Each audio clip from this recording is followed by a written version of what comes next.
Teacher at a Florida middle school has been taken out of the classroom because administrators learned that she had a side job as the host of a white supremacist podcast. Sarah Seidner has the story. 25-year-old Diana Volitich had one job, teaching social studies to middle school students at this Florida public school.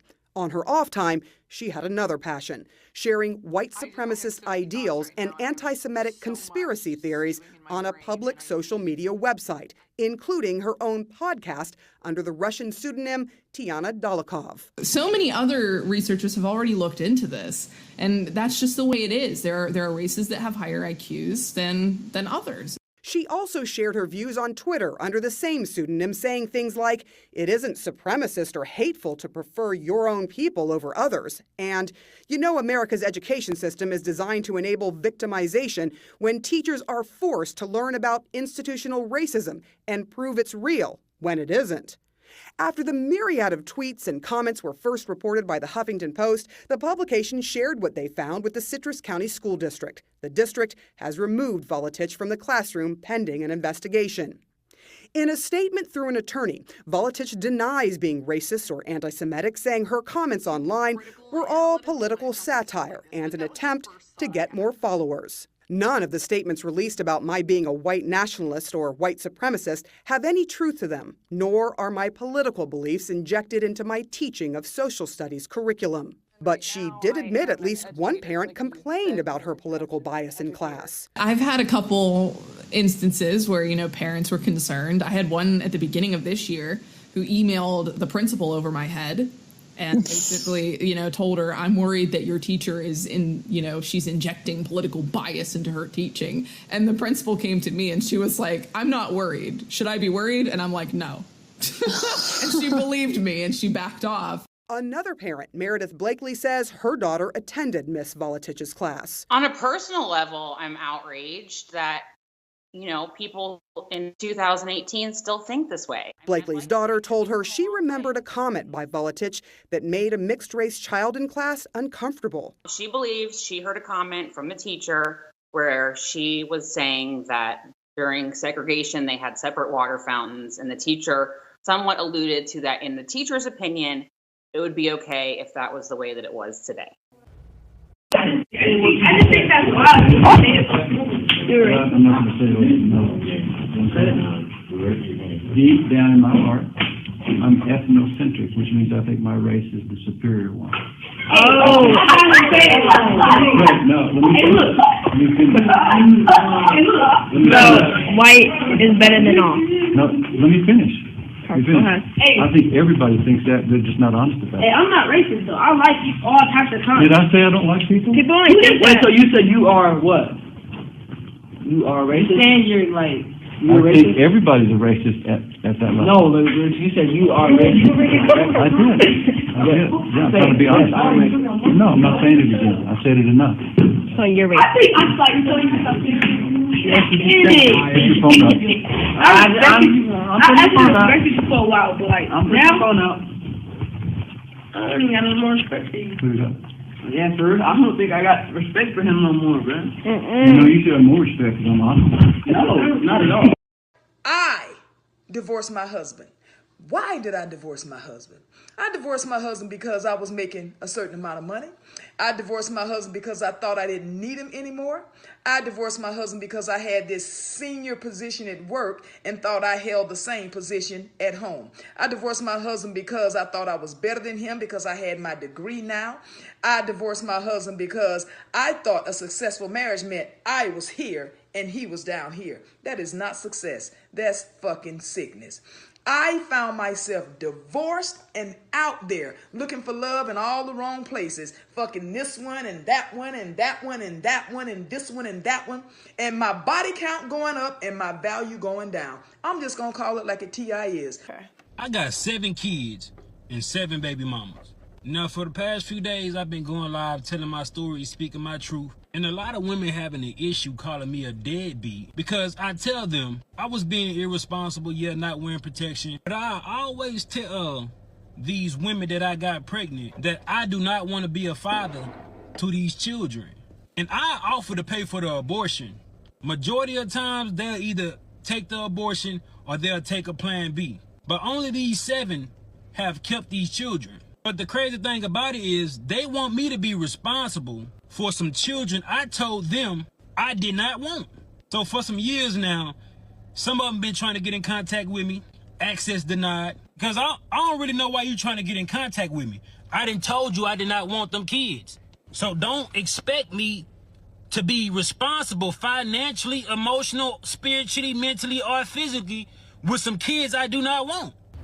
We're not letting none of this get the best of us. All right? Be strong, son. We got this. He's stressed, and I am too. Like, I told him I probably will start crying. Like, my son is, I don't know what to do for him. This coming June is when Tiffany France thought her son would receive his diploma. And I'm just trying to fight. He like, Mom, what was all this for? What did I do this for? Like, don't he get a chance? Do he get a chance? But after 4 years of high school, this mom just learned her 17-year-old has to start over.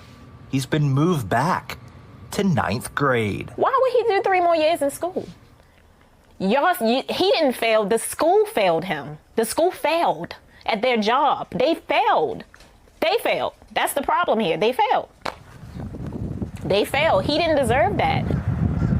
France's son attends Augusta Fells Savage Institute of Visual Arts in West Baltimore. His transcripts show in 4 years, he has passed just 3 classes, earning 2.5 credits, which places him in 9th grade. But France says she didn't know that until February. She has 3 children and works 3 jobs. She thought her oldest son was doing well because even though he failed most of his classes, he was being promoted. His transcripts show he failed Spanish 1 and Algebra 1, but was promoted to Spanish 2 and Algebra 2. He also failed English 2, but was passed on to English 3. I'm just assuming that if you are passing, that you have the proper things, to go to the next grade. And, the right grades, you have the right credits. As we dig deeper into her son's records, we can see in his first 3 years at Augusta Fells, he failed 22 classes and was late or absent 272 times. But in those 3 years, only 1 teacher requested a parent conference, which France says never happened. No one from the school told this mother her son was failing and not going to class. Yeah. France's son, in his 4 years at Augusta Fells, earned a grade point average of 0.13. He only passed 3 classes, but his transcripts show his class rank is 62 out of 120. This means nearly half of his classmates, 58 of them, have a GPA of 0.13 or lower. He's a good kid. Like, he didn't deserve that. Where is the mentors? Where is the help for him? I hate that this is happening to my child. Black people as a collective are becoming increasingly sophisticated. We are becoming strong enough to face many unpleasant realities and truths about ourselves and the social system and world that we live in without denial or panic. This ability to analyze ourselves, our behavior, and our reality critically is one of the signs of true mental health. Another equally important aspect of mental health is our full acceptance of the responsibility for reorganizing our own behavior in order to change things that are wrong. Black children are our most valuable possession and our greatest potential resource. Any meaningful discussion of the survival or the future of Black people must be predicated upon Black people's plan for the maximum development of all Black children. Children are not the only future. Children are the only future of any people. If the children's lives are squandered, and if the children of a people are not fully developed at whatever cost and sacrifice, the people will have co-signed themselves to certain death. They will be destroyed from without or from within by the attack of their own children against them.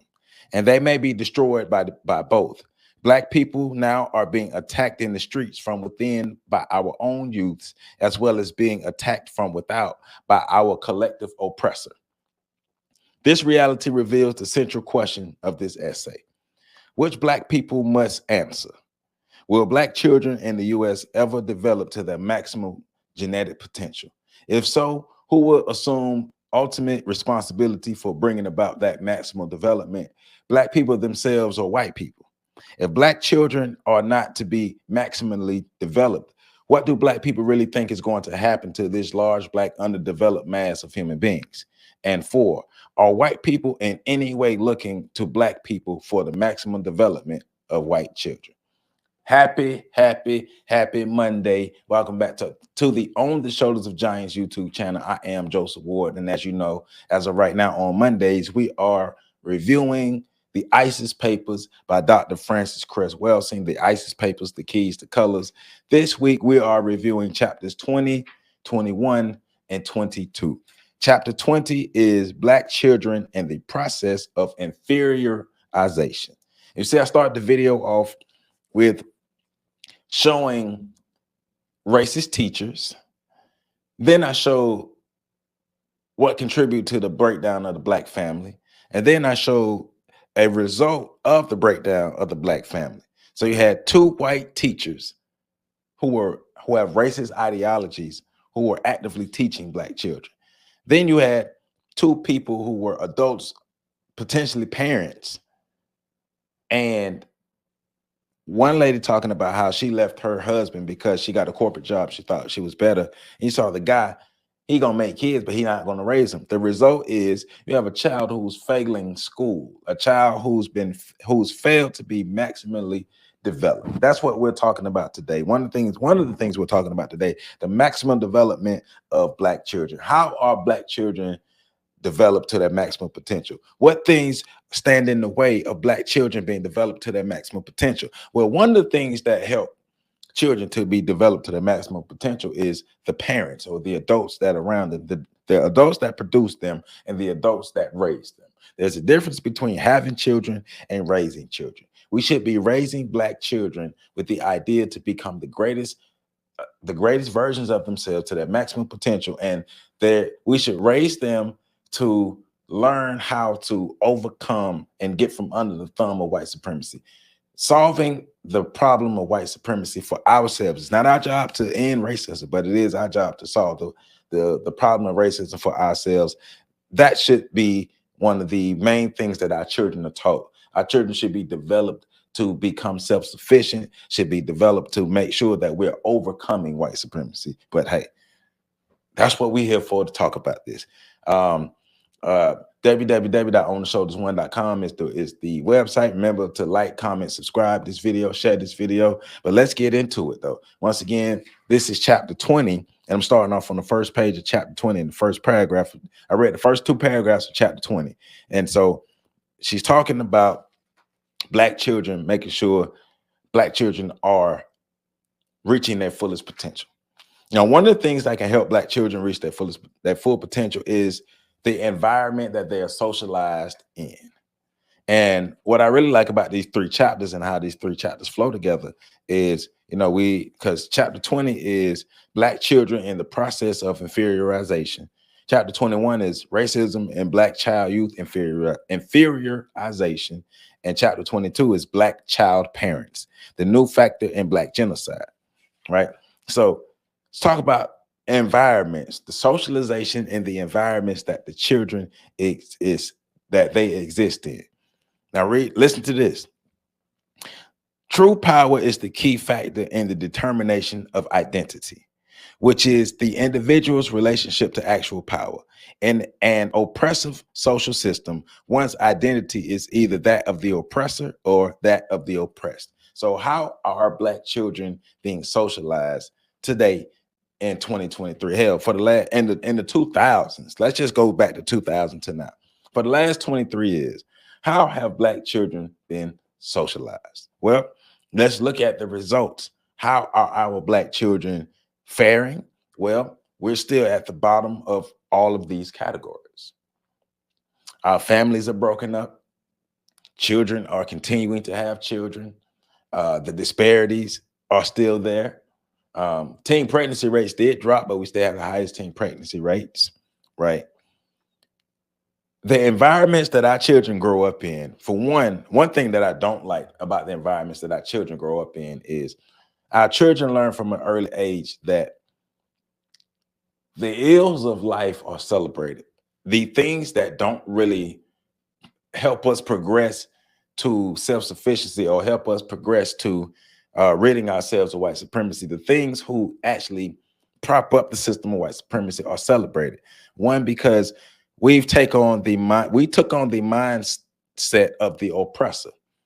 There are a lot of us who we are oppressed, and we took on the mind state of the oppressor because we believe that whatever is white is good, and that is what we are trying to be equal to. Because think about it, when we're talking about being equal, well, what are you trying to be equal to? What's the measure? The measure is whiteness. We want to be equal to whiteness, right?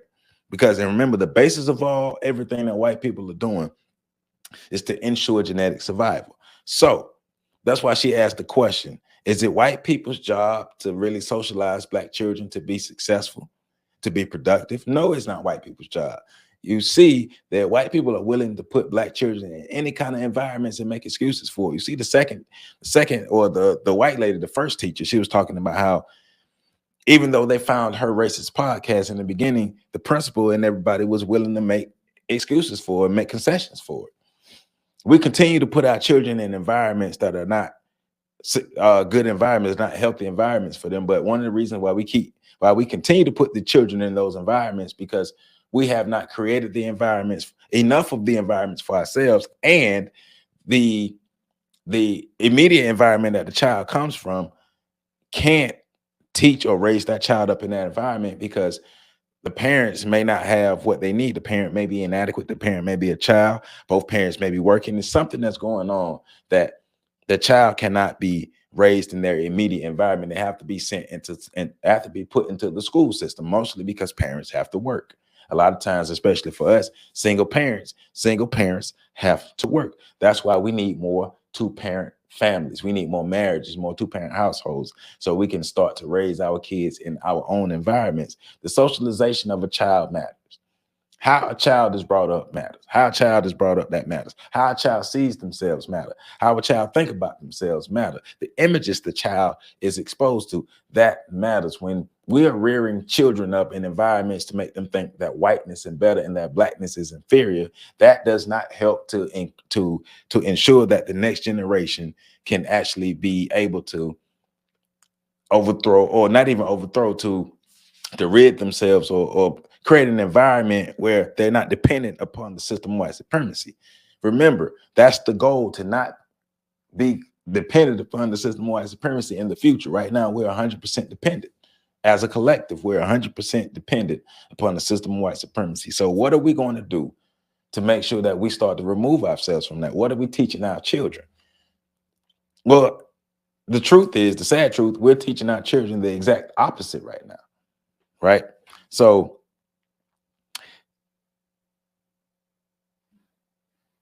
white people understand, especially white people who consciously practice the system of white supremacy. But even those who unconsciously practice the system of white supremacy, they socialize their children in a manner to where the child can survive and the child can thrive in the system of white supremacy. The white child is also socialized in a manner to carry on the system of white supremacy. I disagree with a lot of people who say that they don't believe racism will exist in the future. To me, those people don't understand the system of white supremacy and racism, how it works. And so therefore they are confused, because I always tell them, well, how the hell you think the system of white supremacy has lasted this long? It's passed on from generation to generation. White parents are teaching their children to uphold the system of white supremacy. It may not be the white parents you know, or it very well may be the white parents that you know. That's not something that they just going not telling everybody, hey, we teach our children to be racist. The system has evolved. It's evolved over time. It's evolved over the years. They understand that, hey, we need to be more covert than overt, right? But in order for it to be 2023 and the system of white supremacy is still existing, that means white people are socializing and teaching their children to carry on and continue to perpetuate the system of white supremacy. That's what that means. There's no way to cut around that. Ain't no way to try to dress that up and be nice with it. No. The white people who still uphold, especially the ones who consciously uphold the system of white supremacy, but even the ones who unconsciously do it, is still teaching their children to continue the racist values, the racist the ways, the racist mindsets, the racist lifestyles. It's an ideology that's continued. It's actions that are continued. That's why conditions for Black people are getting worse. It's not getting worse by accident. Now, some of that has to do with us because we are unwilling to fix our situation. We are literally waiting on white people to fix our situation. But the way we're raising our children, we're teaching our children to still be dependent upon the system of white supremacy. We're teaching our children that it's okay to be inadequate. It's okay to be mediocre. It's okay to just make it. Long as you try, baby. Long as you try. We're teaching our children to put feelings over facts. We're teaching our children to give a damn about materialism. We're teaching our children to not give a damn about their bodies. You literally have adults teaching children that it's okay to be whores. They're teaching young girls and young boys that it's okay to just give their body to anyone. No, we should be teaching our children to value their bodies, value their minds, value themselves, to see themselves better. But how the hell can Black children, enough of the Black children, learn to value themselves when their parents don't even value themselves? The environment that the children are growing in are growing up in a lot of times are not healthy environments. Everybody shouldn't be parents. I've always thought, even since I was a child, I always seen crazy parents, and I always thought that people should have to pass a specific special test to become a damn parent. Because anybody can become a parent, but not everybody is suited to raise children. And a lot of times these children are raised to be inferior because the adults who raised them had no idea what the hell that they were doing, because they hadn't matured and progressed past the immaturity that they have, and they haven't worked through the issues that they have. So you have broken children having children. And even if you're 35, you haven't matured past the level or the age range that you were broken at. So you still mentally are a child. So once again, broken children raising children. That's why the teen single parent epidemic is happening. That's why just the single parent epidemic is happening in our community. Because you have broken people who are looking for things to make them feel better, who are continuously perpetuating the cycle of brokenness, of, hey, a child is going to make somebody love me. It hasn't done it yet. But here we are. So let's get back into it. So Dr. Welsing is talking more about the system, right? Page 240, right? Such a system must, for its maintenance, produce different levels of functioning for whites and non-whites. Listen to this now. If, for example, apparent equality is gained in the area of education, it is denied in family background, because they're not going to give you everything. They're going to give you the illusion of inclusion, the illusion of progress, the illusion of fairness, right? But in order for them to continue to be dominant, they have to make you think that you're making progress. Check out our video on the difference between Black progress and white progress. If it is given, if equality is given in income, it is denied in housing opportunity. If it is granted in healthcare services, it is denied in terms of the father's income level. If it is granted by law, and an example is Brown versus Board, it is denied through social practice, right? We must stress the use of the term functional inferiority, which is in contrast to genetic inferiority. Now let's get into this. Put your seatbelts on because we're getting into it. Functional is used because the genetic material of non-white children actually is not impaired, but the predetermined and established racist social experience is designed deliberately to destroy the genetic potential for social functioning. The destruction of non-white genetic material, which is the functional meaning of the word genocide, leads to the appearance of inferiority in non-whites. It is imperative for non-white children, especially Black children, to learn a sense of inferiority. It is imperative for that to happen in order for the system of white supremacy to continue. You can't have Black children who think that they are equal or even superior to the system of white supremacy. Listen to what I'm saying, not creating children who think they're superior to other people, but they are superior to the system of white supremacy. They are superior to being oppressed. They're superior to being in second class. Black children who see their value, see their worth, and understand their place in the world. If you have that, then the system of white supremacy cannot exist in its current state. The system of white supremacy will have to be weakened. It would have to be weakened, and it wouldn't continue into the future, which would ensure, according to Dr. Wilson, genetic annihilation for all white people. And in order for white people to ensure that they are not genetically annihilated, Black children, and in turn Black adults, but specifically Black children, have to learn from an early age that they are inferior.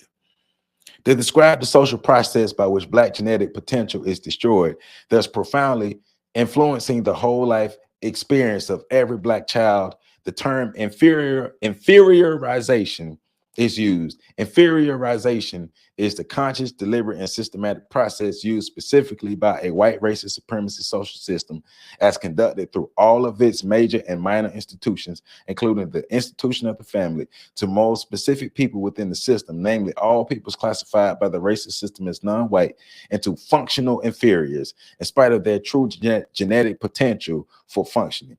Under the white supremacy system, the more melanin pigmentation present in the skin, and thus the darker the individual, the greater the inferiorization pressure imposed by the racist system.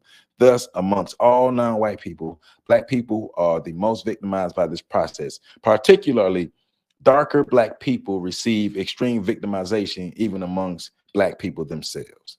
And then we go, she's going into two things. She believes that all non-white people are a target of white supremacy. But she also, like she stated, the darker the person, the greater the threat. The darker the person, the greater the threat to white genetic survival. So especially African people who hold the greatest potential to wipe out white people, they are the main target and they have to be destroyed. They have to see themselves as less than. They can't understand that they are genetically dominant, that they are not inferior genetically, they are not inferior intellectually, they're not inferior emotionally. Black people, we are not inferior in any of those ways. Now, do we behave in inferior manners? Yes. Have we been socialized to believe that we're inferior? Yes. Can we change that? Yes. Are we trying to change it? No, not on a large scale. We're not. We've brought into the bull. We brought into it. We brought it to the ideas that we're inferior to another group of people because they've hammered it within our heads. And we haven't done a good job of reversing that program. Matter of fact, what has happened is we've brought into the ideas so much that we started to exhibit those behaviors amongst ourselves. So that's why we have the colorism issues between Black people. If you're too Black, then that's an issue. If you're too light, then that's an issue. If you're too Black, then people love you. If you're too light, then people love you, and all the in-betweens and stuff. Black people don't like Black people, which is not necessarily true. We've just been socialized and we've learned to not trust each other. We've learned to have malice against each other because the system of white supremacy calls for that. The system of white supremacy calls for Black people to see themselves, to see each other as enemies, right? To see if I buy into the inferiorization of myself and my people, then I'm going to look at my fellow Black person as an inferior person. And thus, if I look at you as an inferior person, I won't see you as human either. So whatever happens to you, happen. I don't even value your life because I don't even value my life. How can I value my life and your life when I don't even believe that we should have any type of value? That's why the environment the child grows up in is important. We can't just be out here having children all willy-nilly. We can't be. Socially, mentally, emotionally, psychologically, financially, stable people have to be having children, not just anybody. Because when you leave, when you just anybody is raising children, the children are not going to be properly raised and properly socialized to get from up under the thumb of white supremacy. They're going to be raised to run toward white supremacy because that looks like success. Simply, inferiorization means that through the structuring of thought patterns and social experiences, such as poor housing, poor healthcare, deteriorating school systems, broken families, and low income levels, a Black or other non-white child who could be a genius based upon genetic endowment can be turned into a criminal who must spend his productive years locked behind the bars of a prison cell. Inferiorization deliberately turns a Black child who could become a brilliant universal statesman, a strong supporting father, and a loving, caring protector of his wife into a drug addict. It turns a Black female child who could become a physician, scientist, and excellent mother into a prostitute. It turns Black parents who could be mature, supporting, loving, and kind to their offspring into immature child batterers and sexual and SAers of their own children. It turns some Black teachers who could love and educate Black children into teachers who hate and cannot educate. It structures the total social experience of Black young people so they can believe it is cool and more important to smoke marijuana, use foul language, and learn to dance than to learn to read and become expert mathematicians. It turns Black people into clowns rather than into Black people into clowns rather than into true nation builders. And I love how she put that there, because it should be about nation building. That we were taken away from our own nations. So now we have to build our own. We have to rebuild our own. We have to rebuild nations. Nation building should be a priority, but nation building isn't a priority because survival is. It's getting through the everyday struggle is. But we've even glamorized that, getting it out the mud. I got it out the mud. I got it out the mud. Everybody got to get it out the mud. Every generation want to get out the mud. We don't want to set our children up for success because it's a badge of honor to get it out the mud. No, man, we keep starting. It's not a badge of honor to keep starting from scratch.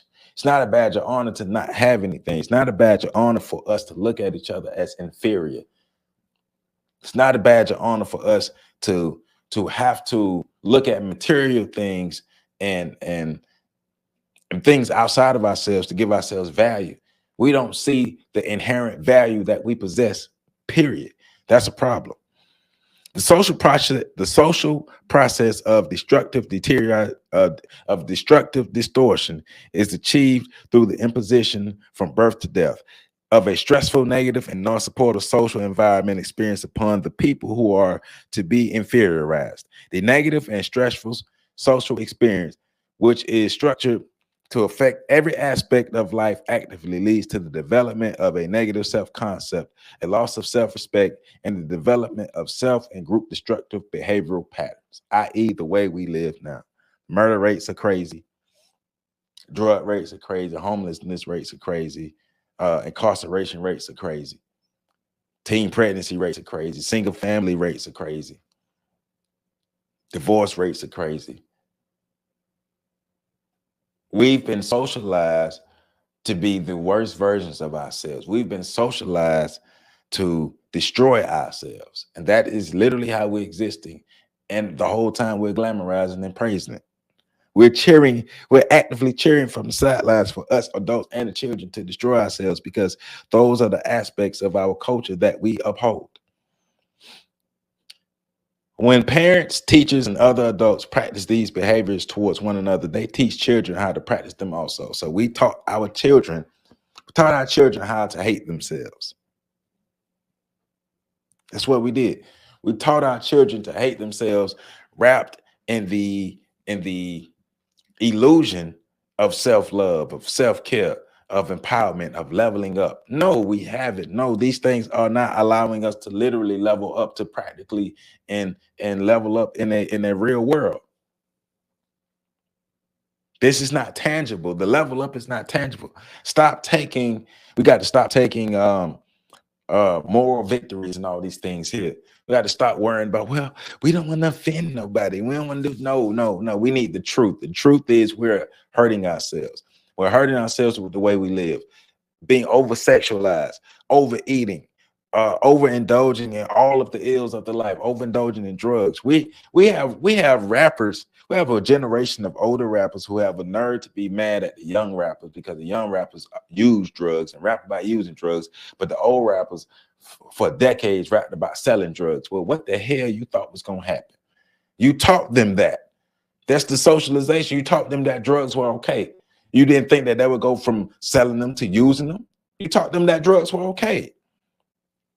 No system of oppression is structured consciously to destroy itself. Right. So at the end of the day, we know what the root cause of all of this that is happening to us is the system of white supremacy. But it is our job to recognize, and Dr. Wilson is saying this in the book, it is our job to recognize what has happened to us and fix it. It's nobody's job to fix what happened to us, but us. It's our job. The system is designed to continue to perpetuate white supremacy, to continue to uphold white supremacy, racism. That's what it's designed to do. It's not designed to break down because Black people's feelings hurt. No. So families must be healthy to have strong societies. Black families must be created. Healthy Black families must be created to have strong societies. But that's the thing. I don't think we understand what a healthy relationship is in mass. I don't think we understand what a healthy family is anymore. We've seen so many examples of unhealthy families, of unhealthy love, just unhealthy existence between Black people. I don't think we really understand what that means anymore to actually be healthy. Like what is health? What is health for us? What is health? We have to reorganize that. We have to redefine that for ourselves. We have to look within and we have to reorient ourselves as Black people. The racist social system never attacks the Black female with the same ferocity as it does the Black male. The Black man is always the target. You move the Black man out the way, the woman and the child is vulnerable. Now we can socialize the woman and the child, but you want to socialize the woman because she's going to teach all of the inferior ways to the child. And especially if it's a Black male child, because that Black male child will grow up thinking that he's inferior, and therefore he will remove himself out the way in the future. He doesn't have to be taken out of the family. He will remove himself from the family in the future. See what I'm saying? Think about what I'm saying. The Black male child in the future, once the socialization kicks in and it kicks in for a couple generations. In the beginning, you had to remove the man from the family. External forces remove the man. But in the future, like now, the man will remove himself from the family because the system is designed to really attack the Black man, to take the Black man out. It's not going to be as ferocious to the Black woman. Why? Because you don't have to. The Black woman is not the main threat to the white supremacy. It's the man, because the man is the protector. Take the man out and bam, you have the women. Will women fight back? Yeah, but that's when you get them and you socialize them. And when you socialize them, they're going to pass that down to the children. The racist social system can survive only if Black manhood is destroyed. Black manhood, strong Black manhood, strong Black masculinity, not Black men who cower under these systems, not Black men who make concessions for this system, not Black men who care about, oh, I got to make people feel good and all this. No, Black men who stand up to the system of white supremacy. We are the ones who are the protectors. We're the ones who are the biggest threat. And the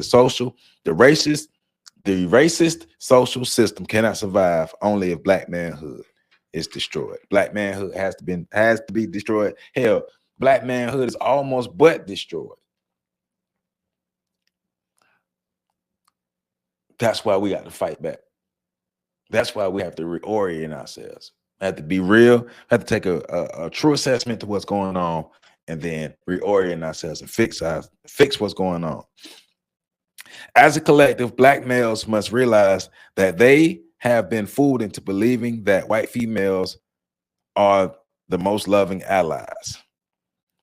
While white females are luring Black men into bed and to the altar, the white female collective is depriving Black men through the white females liberation movement their opportunity to function fully as breadwinners and not just as sex machines. And that's another thing too. Black men being seen as full men and not just sexual objects, or men who just have sex, because remember, that's what we were brought here to do, be laborers and breeders. Two things that we still do to this day, two behaviors that we still conduct is labor and the breeding. And the breeding was one of the labor, was part of the labor. We'll work our butt off for the white man and we're going to breed unconsciously. We don't even understand that a lot of the breeding, the single parent and the teen parents and the single parents, that go back to us being brought over here as laborers and breeders. When they couldn't ship the slaves no more, they bred them. breeding farms. The breeding farms set patterns of behavior and motion that still exist to this day. The psychology of the slave mind is still a part of how we exist and how we think today. A lot of us don't get it. A lot of us don't understand. But for those of us who claim to, it's time to change. It's time to be better. And also, like black women, black females must not be fooled into believing that a women's liberation movement is their salvation. They must cease believing that the myth of the strong black female who is capable of doing everything, breadwinning and socializing all along. Black females must understand that we always will be oppressed, as will our sons and daughters, unless black men are liberated to defend themselves, black females and black children, from any and all attacks and insults. White women, the white liberal women, are not your friend. They're not your friends. They're not here to help you. They're not here to protect you. They're only here to use you. They've used you because, remember, at the end of the day, everything goes back to being connected to the system of white supremacy. The unified field theory. The unified field theory. Everything is connected. Never look at anything from a lens of racism as an isolated incident. How is it connected to the whole? White women befriended black women and taught black women and encouraged black women to be out here in the streets, to be loose, to just bust it wide open, to just have babies with anybody. Hey, we got birth control pills. We do all this stuff. Black women brought into it. The women's liberation movement. You can be a strong black woman who don't need no man. You don't hear an abundance of white women saying we strong white women who don't need no men.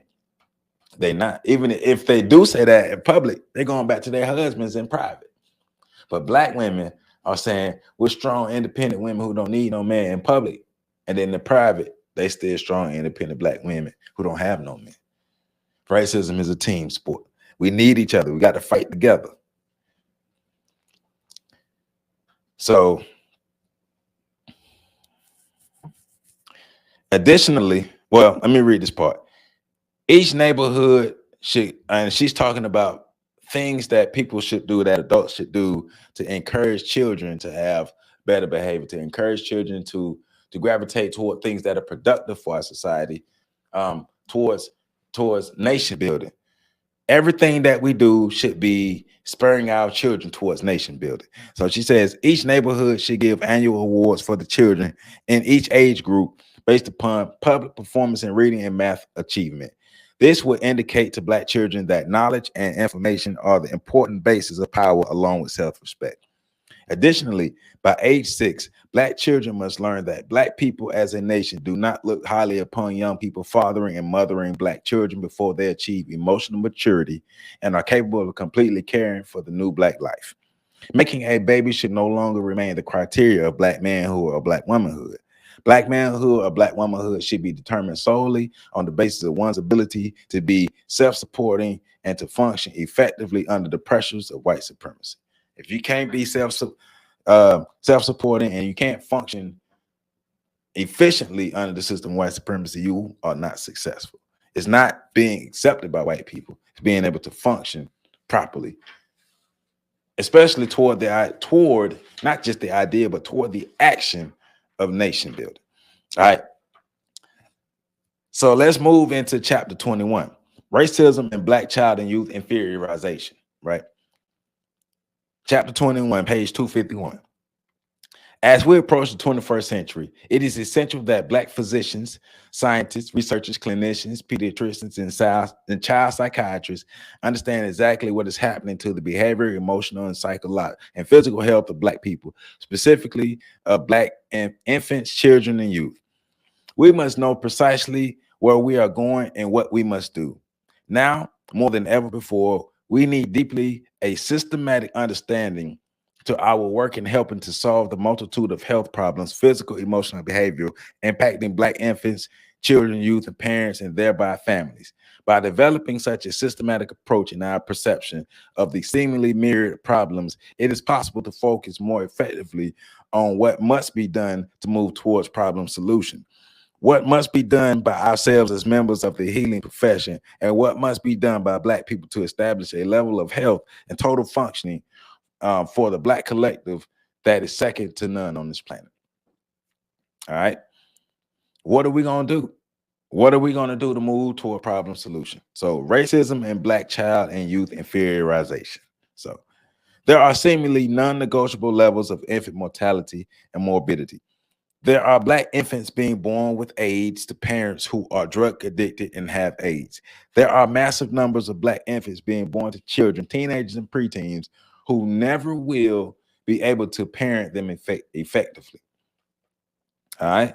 The same infants and children will experience physical, social, and psychological neglect. These children will experience physical and NSA. They will experience being inadequately housed, clothed, and fed. They will experience abandonment to welfare systems and foster homes. They subsequently will experience failure to achieve academically and then fail to perform academically adequately on scholastic achievement tests. Because of their frustration from being stressed and inadequately cared for, they will fail to attend school. Eventually, they will drop out of school. Many Black children and youth will become involved with drugs, either to medicate off their unrecognized major depression or to sell drugs to solve their own or their family's financial difficulties. Perhaps both. The drugs will be used to suspend briefly a grinding sense of hopelessness and doom. Then addiction sets in. Other Black children and youth will become obsessed with sexual activity to compensate for a profound sense of unmet dependency needs, and immature and overwhelmed parents could not and cannot address the outcome from this will be AIDS, other venereal diseases, male and female prostitution, and other generational and teenage pregnancy and inadequate parenting.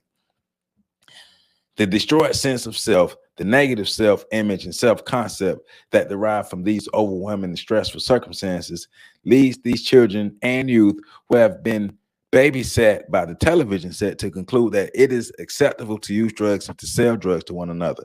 And in ever-increasing numbers, Black children and youth are concluding that it is perfectly all right to shoot and kill one another when drug sales go badly, or to kill one another for an expensive pair of shoes or sunglasses, designer sweatsuits, leather gold chains, or clothing. Both these activities lead to their certain incarceration. Right. So ineffective parenting, unhealthy environments, us not fixing our issues, us not combating and fighting against the system of white supremacy and the effects of the system of white supremacy has led us to a point to where we are floundering and hoping. We're literally hoping that somebody comes and save us, not understanding that nobody's coming to save us. The situation is bad. The situation is real bad. But the only way the situation is going to change is we got to change it ourselves. We have led our children down a destructive path. Hell, our parents led us down a destructive path, and their parents led them down a destructive path, and so on and so on and so on. It's gotten worse over the years, especially as the Black family deteriorated. The deterioration of the Black family was a planned event. That was planned. White people planned to break up the Black family, and these are the results. Why? Because now you have a group of people who, white people don't have to be active. The Klan don't have to ride. White people don't have to be as active in the system of white supremacy. Why? Because we're going to perpetuate the behaviors for them. And then we teach our children to perpetuate the behaviors. Then they teach their children until we become a useless class of people, and we are truly no longer a threat, especially no longer. Because remember, it is all about us not being a threat to white genetic survival. At the end of the day, all of this, according to Dr. Wilson, comes back to Black people not being a threat to white genetic survival. So we have to be beat down and just tore out the frame, and just, we need to believe that we can't. We need to believe that we're just sorry ass people who can't do nothing.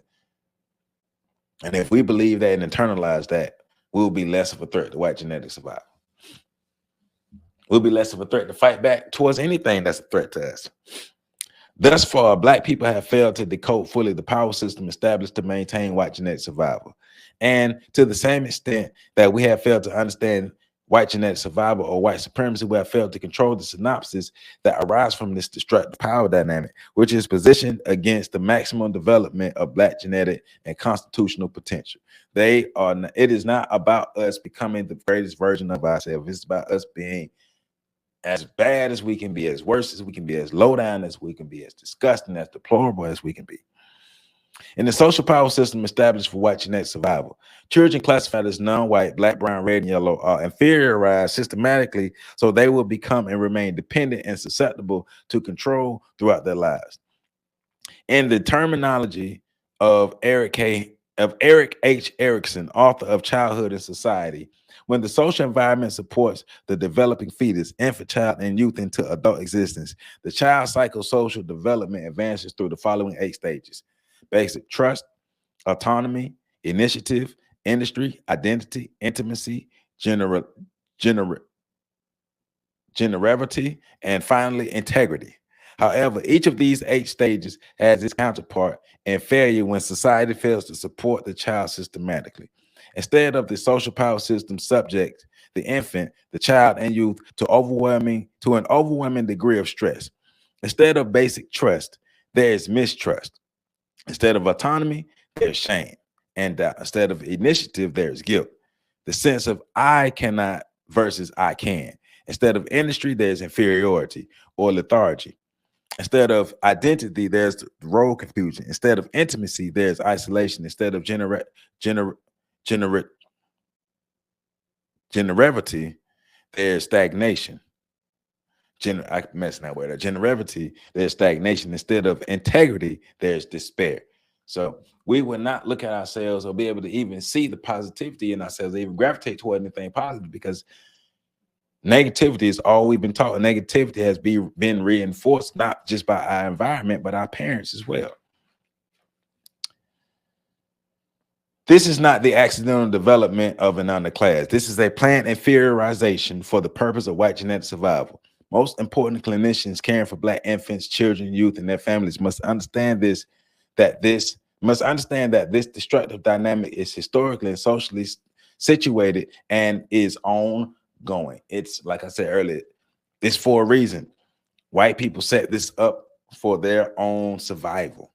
Now, what are we going to do to save ourselves? What are we going to do? What are we going to do? Few Blacks and other non-white people are aware that white people are conducting major discussions on the white birth rate.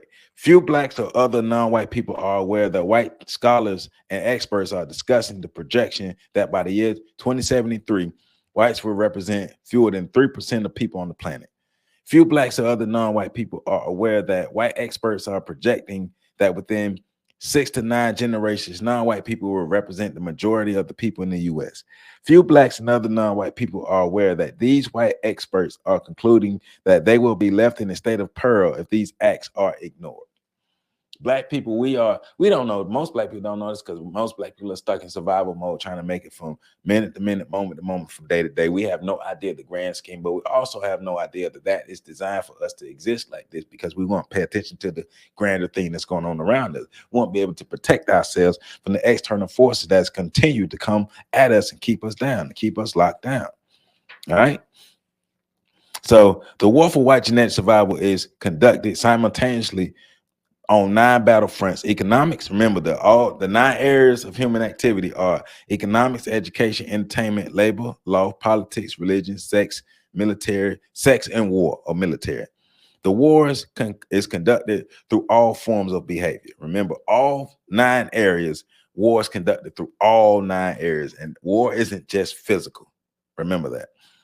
The war is conducted through all forms of behavior. In addition, within each of these areas of activity, they have evolved myriad institutions, all of which further the goal of white supremacy. All right. Remember that. So let me get into this. What then is to be done? What short and long range strategies and tactics do Blacks need to employ in order to neutralize the ongoing white supremacy threats for white genetic survival, which is achieved through Black infant, child, and youth inferiorization? As an initial response to this important question, all Black people must abandon the illusion of integration and face the difficult reality that most Black people prefer to ignore.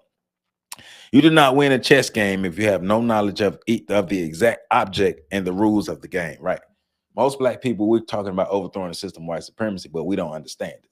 We think we understand it, but we don't understand it. Therefore, we are always going to lose. That's why I say Black people are at the chessboard playing Uno with our cards turned backwards. We don't even understand the game. First of all, we're not even playing the right game, but we don't even understand the game that we're playing. All right.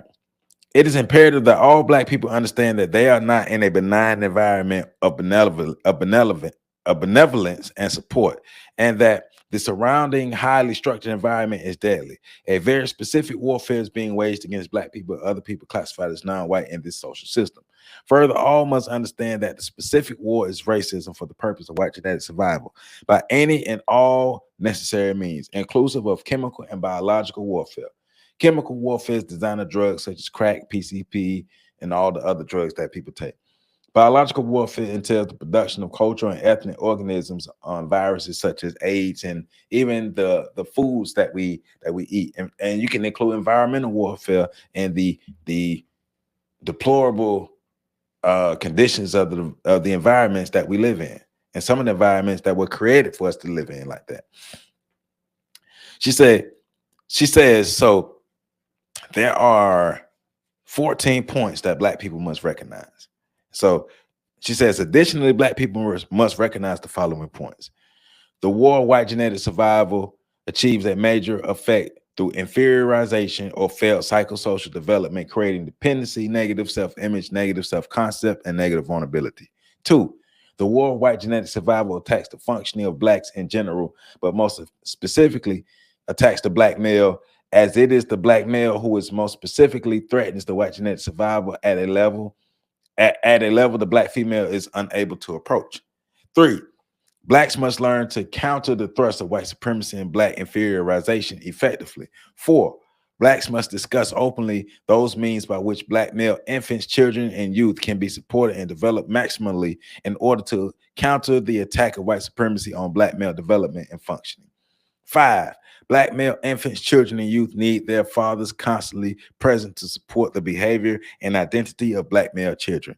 And because of the historic removal of Black fathers from homes, classes are needed to promote high-level functioning of Black males in their roles as fathers. Yes, yes, yes, yes. Shout out to the homie Sam Carter for doing that right now here in Tallahassee. Shout out to Sam Carter.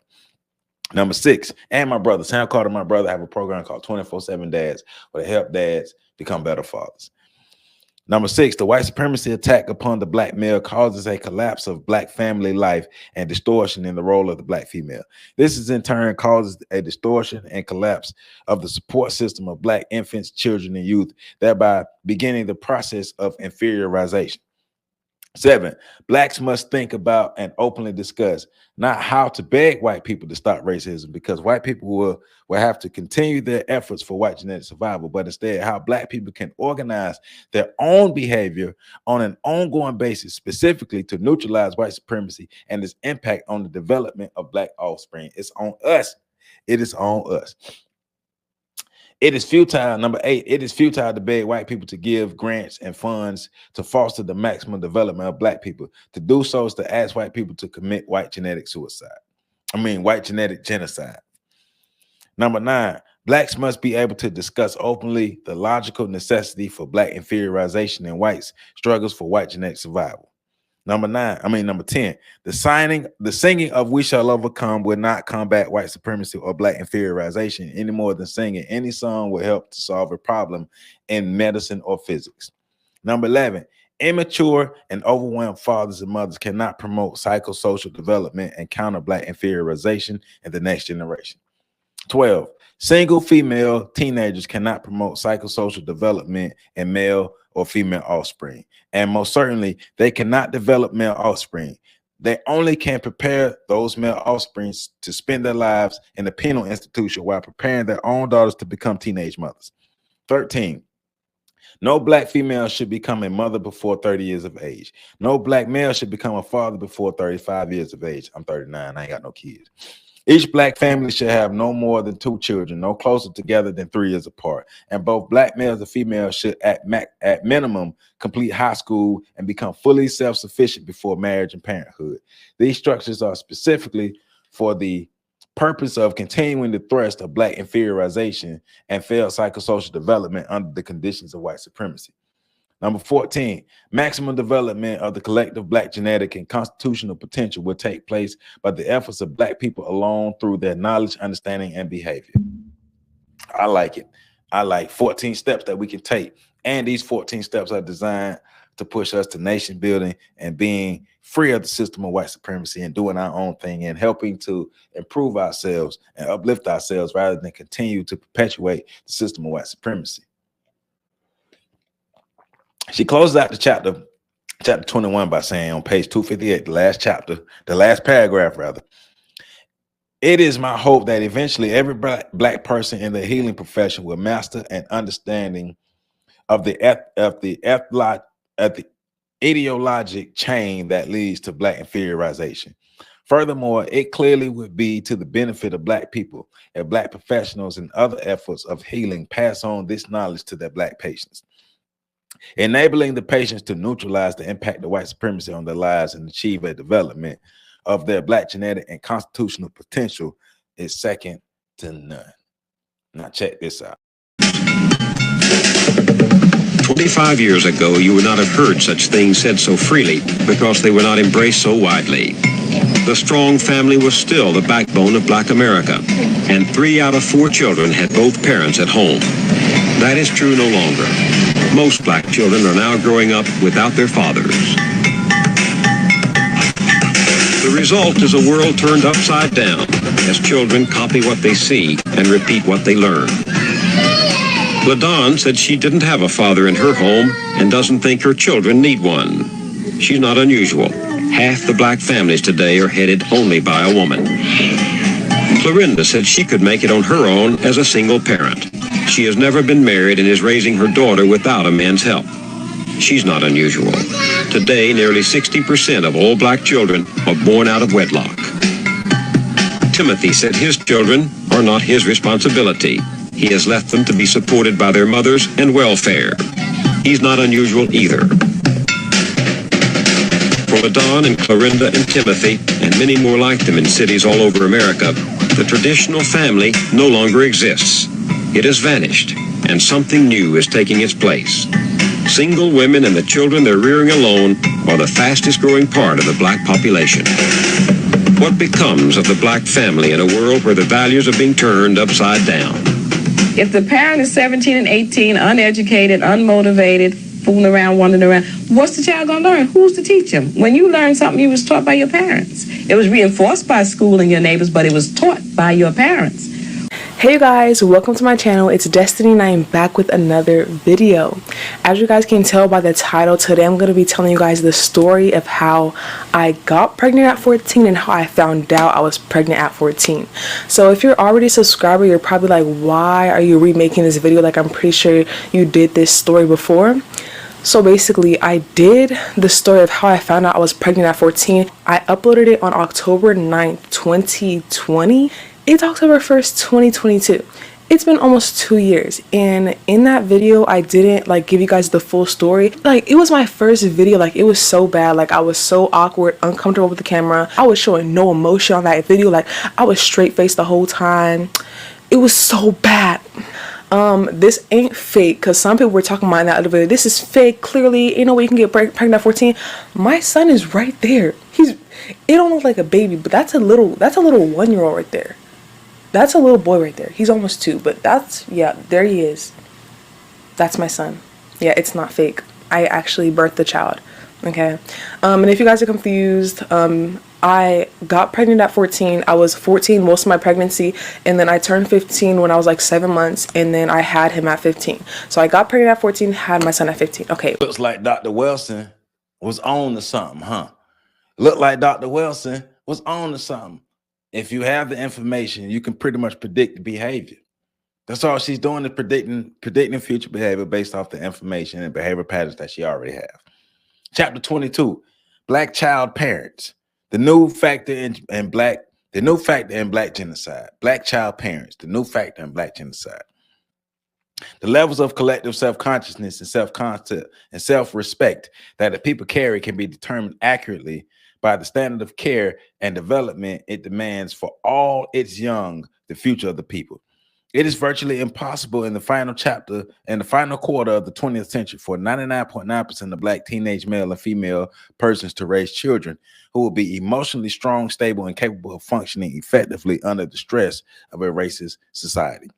The very dynamic that produces the pathological situation wherein children attempt to have and rear children is designed to ensure Black functional inferiority. Yet 25% of all Black children born today in the U.S. are born to Black teenagers. This means that at the very least, 25% of all Black children will suffer in terms of their development and will be impaired in their potential to function effectively under the stress of racism. I refer to the failure to ensure the maximum development of the genetic potential of all Black children, as well as the ultimate waste of this genetic potential as Black genocide. You know what's crazy? The Black teen pregnancy rate now is 25.8%. It rose and then it fell. It fell back down to 25.8%, back to this is in the 70s, because this essay was written in the 70s. So back to like in the mid 70s to what the teen pregnancy rate was like in the 70s, back at 25%. Today is 25.8%. I just got through looking that up. 25.8% of that is the teen pregnancy rate for Black people in America. They haven't had much progress. Because remember, the pregnancy rate rose and then it fell back down to what it is now, which is the same as it was in the 1970s. During the American slave era, Black teen females were forced to breed baby after baby and were prevented from actively caring for the development of these babies. There was no concern for these human beings reaching maximum levels of their genetic potential. This lack of concern for the development of these young human beings was enforced by racist slave masters and slave mistresses. Today, just as in the slave society, Black teenage girls are caught up in a similar destructive dynamic, producing human beings who subsequently are subjected to low-level development and treated in inhumane ways. Black teens are not capable of raising productive children. You want to know how we know that? Because Black adults are not capable of raising productive children. Why? Because those Black adults were not socialized to raise productive children. We're talking production towards nation building. We're not talking production towards I help perpetuate and uphold the system of white supremacy, or you think I'm successful because I was successful at assimilating into the system of white supremacy. No, we're successful because we're moving toward nation building. Nation building is what we do. We've socialized our children. We've reared them in a way to where they believe in themselves enough to where they believe that we can have our own and be self-sufficient. So we move towards nation building. The more complex a social system becomes, the higher levels of emotional maturity and formal education needed to negotiate that system successfully. Because we live in a system of white supremacy that is designed to keep us down, everything we do must be to fight against the system of white supremacy and to uplift ourselves and move toward nation building and doing our own thing. Everything we do must be toward that. We must remember that everything they're doing is to ensure their survival. So everything we do must ensure our survival. Everything must be connected back to our survival as Black people in America. Everything we do. Often the ultimate level of functioning reached by children is correlated with the level of emotional maturity achieved by the parents prior to the birth of the child. In brief, emotionally immature and poorly educated parents raise children who are more likely to fail than children children of emotionally mature parents and well-educated parents. That's just what it is. That's just what it is. Read it again. Emotionally immature and poorly educated parents raise children who are more likely to fail than children of emotionally mature and well-educated parents. Get out your feelings. Get out your feelings. Get out your feelings and get out your feelings, because everything we do has to ensure our survival, has to ensure our production, has to ensure that we get better. And you being in your feelings, well, I didn't. Get out your feelings. Get out your feelings. If you haven't been doing what you've been doing, if everything that you've been doing hasn't been going toward our production and our self-sufficiency and our nation building, well, stop doing that and start getting towards it. So she says the following comments have been made to me by Black teenagers who either already have become parents or are contemplating becoming parents. Now read this. This is crazy. But I've heard all this before. Dr. Wilson, I'm 16. I know I'm grown. Dr. Wilson, I was going to have my baby. Nobody's going to take my baby from me. I'm not going to let those doctors kill my baby. I'm not going to have no abortion. Dr. Wilson, all of my friends have babies. I want something of my own too. I'm not going to have an abortion. I'm going to love my baby. Dr. Wilson, my baby's going to love me. I want somebody to love me. My mother and father don't love me. Nobody loves me. My parents act like teenagers. They don't know what they're doing. Dr. Wilson, I know I can take care of a baby. No, you can't. No, you can't. Dr. Wilson, my boyfriend doesn't have any job, but he's going to take care of me and my baby. He says he can. He says he can. He's 17. He's going to get us an apartment. No, we didn't finish school. We don't want to go to school anymore. I mean, we go, but we don't want to go to class. We don't go to no classes. Dr. Wilson, if I had to do it all over again, I wouldn't have had no baby when I'm young. I just didn't know no better. Dr. Wilson, my boyfriend, he's gone. I thought he wanted the baby too. Dr. Wilson, I'm 19. My boyfriend, he's 19. He gets mad at my baby. It's our baby when he cries. He hit the baby one time. Sometimes I feel like hitting the baby too. Dr. Wilson, I just don't know how to be no father. I never had my own father at home. Dr. Wilson, my girlfriend can take care of that baby by herself with the welfare. And the last one is, Dr. Wilson, my mother had me when she was 15. I don't see why she's telling me I don't want my baby. I don't see why I can't do what she did. See what the environment matters. We got to get away from do as I say and not as I do. No, adults have to be better so children can be better.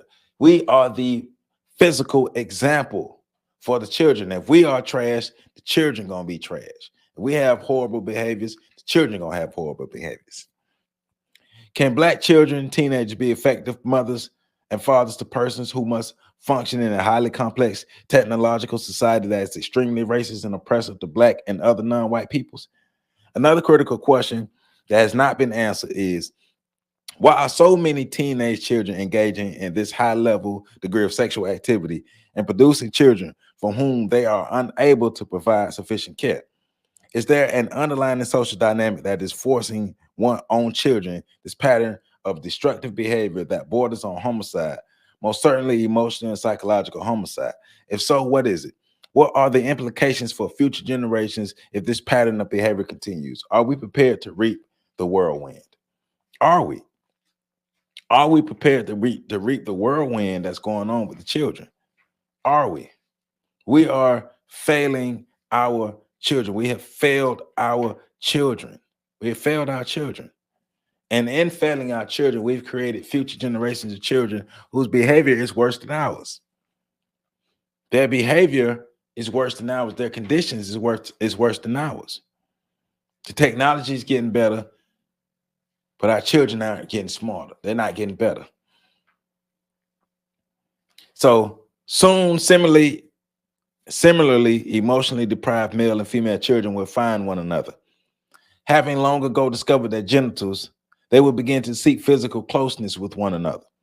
They will do this through sex, not for the purpose of creating and caring for new human life, but because it seems to them that they have found the means for satisfying their long-standing hunger for emotional warmth, security, and the desire to be close to another human being.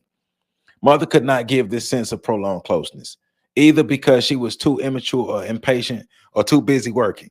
Father could not give this sense of closeness because he was too emotionally immature, impatient, tired, or overwhelmed. And grandmother also became too tired and overwhelmed.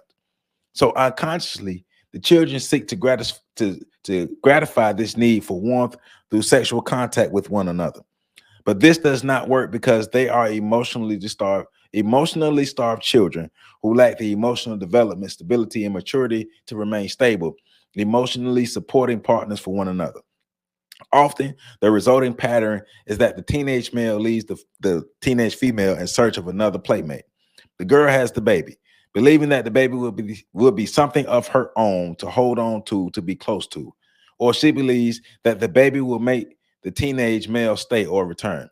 When the baby fails to provide the child mother with a sense of belonging, and that's because, I've been saying this for a long time, that's because the baby does not give the mother love. The baby needs love. The baby just needs, and fails to make the child father stay or return. The unconsciousness search for dependency, need for gratification, and human closeness begins all over again. The result is another pregnancy. The cycle continues.